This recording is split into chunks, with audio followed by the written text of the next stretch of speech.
আপনার বারবার সর্দি হচ্ছে, ত্বক চুলের সমস্যা বাড়ছে, খিদে কমে গেছে বা শরীরে দুর্বল লাগে, তাহলে ডাক্তার PEP20 ট্যাবলেট দিয়েছেন কিন্তু মাথায় ঢুকছে না, এটি কেন দিল? কতদিন খাবেন? পার্শ্ব প্রতিক্রিয়া কী? আজকের ভিডিওটি সব প্রশ্নের উত্তর দেওয়া হবে। ভিডিওটি শেষ পর্যন্ত দেখুন আর নিজের প্রশ্নগুলো কমেন্টে জানিয়ে দিন। আপনি PEP20 ট্যাবলেট খাচ্ছেন নাকি প্রথমবার নিচ্ছেন? কমেন্টে লিখে জানান। PEP20 ট্যাবলেটে থাকে জিঙ্ক সালফেট মনোহাইড্রেট। সাধারণত শরীরে জিঙ্কের ঘাটতি হলে ডাক্তার এটি দেন।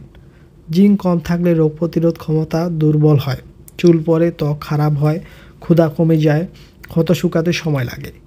এইসব লক্ষণ থাকলে ডাক্তার PEP20 দিয়ে থাকেন। এখন আপনাদের প্রশ্ন হলো, 1 নম্বরে কেন দেওয়া হচ্ছে? আপনার শরীরে জিঙ্কের ঘাটতি সন্দেহ বা রিপোর্ট ঘাটতি থাকলে এই ওষুধ দেওয়া হয়। সংক্রমণ বেশি হওয়া, খিদে না লাগা, ত্বক চুল দুর্বল হওয়া, এগুলোর কারণে এটি দেওয়া হয়। 2 নম্বরে কতদিন খাবেন? সাধারণত 4 থেকে 8 সপ্তাহ খেতে বলা হয়। আপনার অবস্থার উপর এবং সময় কম বেশি হতে পারে। 3 নম্বরে কোন সময় খাবেন? খাবারের পর খাওয়াই ভালো, এতে পেটের অস্বস্তি কম হয় এবং শোষণ ভালো হয়। 4 নম্বরে এটি নিরাপদ কি? থাইরয়েড, কিডনি বা লিভারের সমস্যা থাকলে আগে ডাক্তারকে জানান।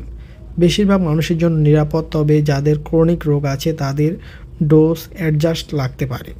5 নম্বরে অন্য ওষুধের সাথে খাওয়া যাবে? অ্যান্টিবায়োটিক যেমন টেট্রাসাইক্লিন এবং কুইনোলন বা আয়রন ক্যালসিয়াম সাপ্লিমেন্টের সাথে একসাথে খাওয়া ঠিক না, অন্তত 2 ঘন্টা গ্যাপ রাখুন।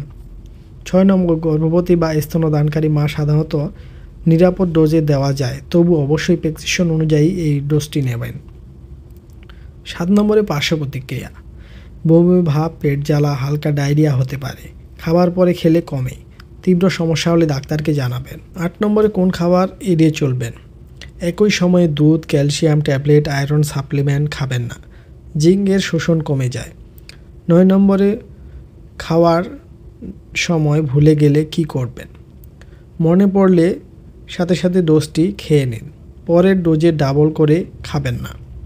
10 নম্বরে কাজ কবে বুঝবেন? 2 থেকে 4 সপ্তাহে ক্লান্তি কমা, খিদে বাড়া, ত্বক ও চুলের উন্নতি শুরু হয়। 11 বেশি দিন খেলে কি ক্ষতি হয়? উচ্চ ডোজে কপার ঘাটতি বা পেট সমস্যা হতে পারে, তাই ডাক্তারের সময় মতো ফলো আপ জরুরি। 12 নম্বরে ফলো আপ লাগবে? প্রয়োজনে 4 থেকে 8 সপ্তাহ পর আবার দেখা করতে হতে পারে বা জিঙ্ক লেভেল চেক করা হতে পারে। আজকের ভিডিওটি এই পর্যন্ত। আশা করি আপনাদের ওষুধটি সম্পর্কে সঠিক ধারণা দিতে পেরেছি। ভিডিওটি ভালো লেগে থাকলে ভিডিওটি শেয়ার করে অন্যকে দেখার সুযোগ করে দিন।